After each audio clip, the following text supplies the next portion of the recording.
এটি হয়তো বিশ্বের এমন একটি সেতু যা অন্য যে কোনো সেতুর চেয়ে বেশি নজর কেড়ে নিতে জানে। এটি চীনের গুইঝৌ প্রদেশে অবস্থিত। এর নাম হুয়াসিয়াং গ্র্যান্ড ক্যানিয়ন সেতু। সেতুটি বেইপান নদীর হুয়াসিয়াং গ্র্যান্ড ক্যানিয়নের ওপর দিয়ে বিস্তৃত। বেশিরভাগ সেতুর কাজ শুধু যানবাহন পারাপার করানো, কিন্তু এই সেতুটি যেন মেঘের কিনারায় পুরো একটি মহাসড়ক ঝুলিয়ে রেখেছে। সবচেয়ে অবাক করার বিষয় হলো এটি উচ্চতা ও দৈর্ঘ্য দুই দিক থেকেই বিশ্ব রেকর্ড গড়েছে। সেতুর ডেক পানির পৃষ্ঠ থেকে প্রায় 2050 ফুট উঁচুতে অবস্থিত, যেন ক্যানিয়নের ভেতরে দুটি আইফেল টাওয়ার একটির ওপর আরেকটি দাঁড় করানো হয়েছে। এর মূল স্প্যান প্রায় 4760 ফুট, যা পাহাড়ি ক্যানিয়ন অঞ্চলে বিশ্বের দীর্ঘতম স্প্যান বিশিষ্ট সেতু। অর্থাৎ এটি শুধু অবিশ্বাস্য রকম উঁচু নয়, পুরো ক্যানিয়নে এক লাফে অতিক্রম করতে সক্ষম।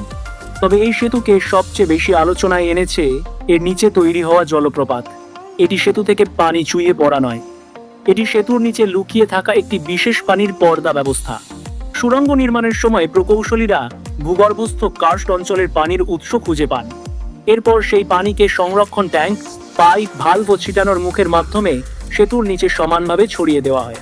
ফলে তৈরি হয় বিশাল এক পানির পর্দা।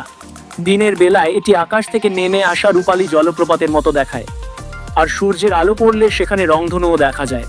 রাতে আলো, সঙ্গীত এবং পানির পর্দা একসঙ্গে চালু হলে পুরো সেতুটি ক্যানিয়নের ওপর ঝুলে থাকা এক বিশাল মঞ্চে পরিণত হয়।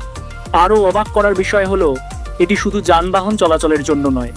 মানুষ এখানে ঘুরতে আসতে পারে, লিফটে চড়তে পারে, কাচের তৈরি আকাশপথে হাঁটতে পারে, মেঘের মধ্যে বসে কফি পান করতে পারে, এমনকি অনেক উঁচু থেকে বাঞ্জি জাম্পিংও করতে পারে। তবে এই সেতুর উদ্দেশ্য শুধু দৃষ্টিনন্দন হওয়া নয়। আগে ক্যানিয়নের দুই পাশের মধ্যে যাতায়াত করতে পাহাড়ি পথ ধরে প্রায় 2 ঘন্টা সময় লাগত। এখন এই সেতুর কারণে সেই সময় কমে মাত্র 2 মিনিটে নেমে এসেছে। তাহলে সুযোগ পেলে আপনি কি এই সেতুটি নিজের চোখে দেখতে যেতে চাইবেন?